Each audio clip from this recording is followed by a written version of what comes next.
Dan saat ini saudara, kedua presiden sedang bertemu empat mata. Pertemuan bilateral membahas kerjasama yang dilakukan oleh Indonesia dan juga Prancis sambil mengetahui suasana dan juga situasi di Istana Merdeka Jakarta. Kita tanyakan langsung ke jurnalis Kompas TV Tifal Solesa dan juru kamera Arif Rahman. Tifal, selamat pagi. Bisa dijelaskan saat ini agenda ataupun jadwal apa saja yang dilakukan oleh kedua presiden? Apakah masih tertutup pertemuannya atau bagaimana? Tentu saja masih tertutup dan ini baru awal. Jadi kedua tokoh dalam hal ini Presiden Prancis Emmanuel Macron dan juga Presiden Indonesia Prabowo Subianto melakukan pertemuan empat mata terlebih dahulu antara keduanya. Kemudian nanti akan dilanjutkan lagi dengan pertemuan bilateral antara delegasi Indonesia dan juga delegasi pemerintahan Prancis. Tadi kalau disimak lagi visual awal saat upacara kehormatan berlangsung di halaman Istana Merdeka Jakarta, Presiden Prabowo Subianto didampingi maksud saya oleh sejumlah menteri di jajaran Kabinet Merah Putih. Saya sebutkan saja ada Menteri Koordinator Bidang Perekonomian Erlangga Hartarto, lalu juga ada Menteri Luar Negeri Sugiono, ada Mensesnek Prasetyo Hadi, kemudian Menteri Pertahanan Syafri Samsudin, dilanjutkan dengan Menteri Investasi sekaligus Kepala BKPM Rosan Ruslani, ada Menteri ESDM Bahlil Lahadalia, Sekretaris Kabinet Teddy Indrawijaya, berlanjut lagi ada Menteri Komunikasi dan Digital Mutia Hafid, ada Menteri Pertanian juga Andi Amran Sulaiman, berlanjut lagi dengan Menteri Pariwisata dan juga Menteri Kebudayaan.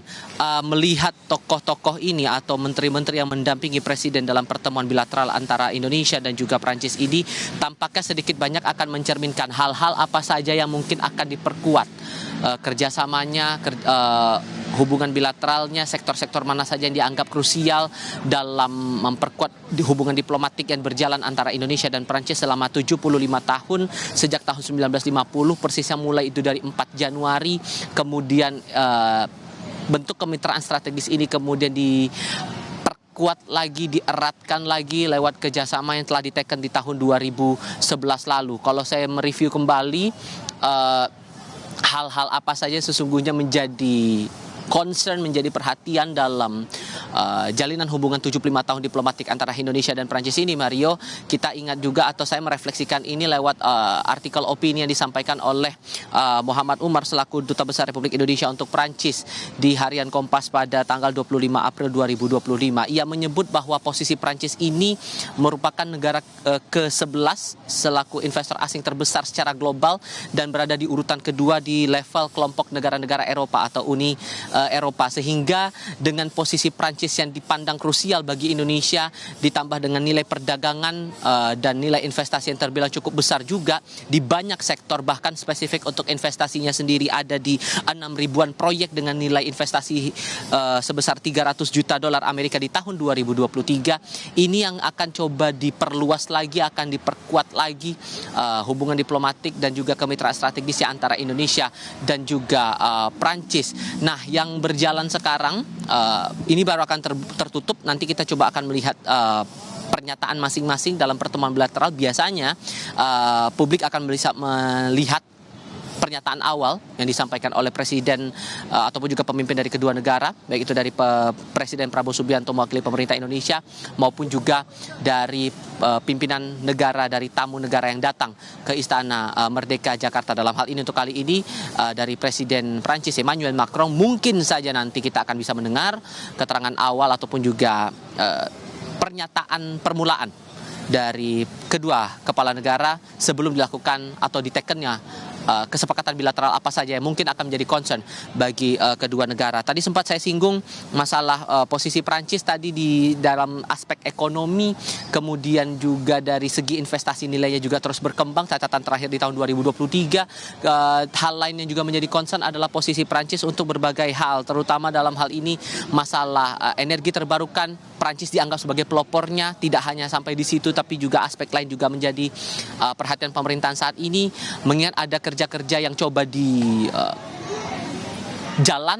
ditunaikan dan coba dikejar targetnya begitu oleh pemerintah di Kabinet Merah Putih kali ini, baik itu di pengelolaan lingkungan, inovasi, teknologi rendah karbon, kemudian aspek pariwisata dan ekonomi kreatif, ditambah lagi dengan upaya meningkatkan hubungan antar warga, jadi tidak ada concernnya di level pemerintahan, tapi juga lagi di aspek sosialnya begitu. Kita paham dalam berbagai kesempatan ada program pertukaran pelajar, pertukaran tenaga ahli juga, peneliti dan profesional yang dilakukan antara kedua negara diejawantahkan dalam bentuk beasiswa, kemudian juga secara prinsip politik luar negeri juga dianggap punya kesamaan.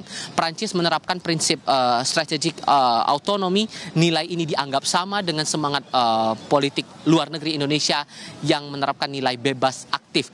Ditambah juga kesepahaman antara kedua negara ini terhadap masalah-masalah global, isu-isu geopolitik yang terjadi di berbagai negara, di berbagai kawasan. Salah satunya adalah isu Palestina. Dalam berbagai kesempatan, Presiden Macron di kancah internasional, walaupun juga dalam pertemuan bilateral di berbagai negara, termasuk juga kita, Indonesia, lewat pernyataan Presiden Prabowo Subianto di berbagai kesempatan, ini punya kesamaan untuk mendorong penyelesaian konflik yang terjadi di Palestina, terutama di Gaza. Sudah banyak korban jiwa berjatuhan di situ, dan semangat kita untuk two-state solution, solusi dua negara ini terus didorong agar konflik ini bisa diakhiri karena banyak korban jiwa yang berjatuhan. Bahkan Prancis dalam beberapa waktu ini terus mendorong dan menegaskan sikap mereka tampaknya akan segera mengakui kedaulatan Palestina sebagai. Nah, concern ini juga yang menjadi tampaknya sedikit banyak akan menjadi perhatian bagi kedua negara, Indonesia maupun juga Prancis, dan tampaknya akan coba diperkuat lagi lewat pertemuan bilateral yang berlangsung hari ini, Mario. Ya, terima kasih Tifal atas laporannya, dan kita tunggu terus update-nya terkait dengan kerjasama bilateral antara kedua negara, Presiden Prabowo Subianto dan juga Presiden Prancis Emmanuel Macron. Terima kasih Tifal dan juga juru kamera Arif Rahman, selamat bertugas kembali.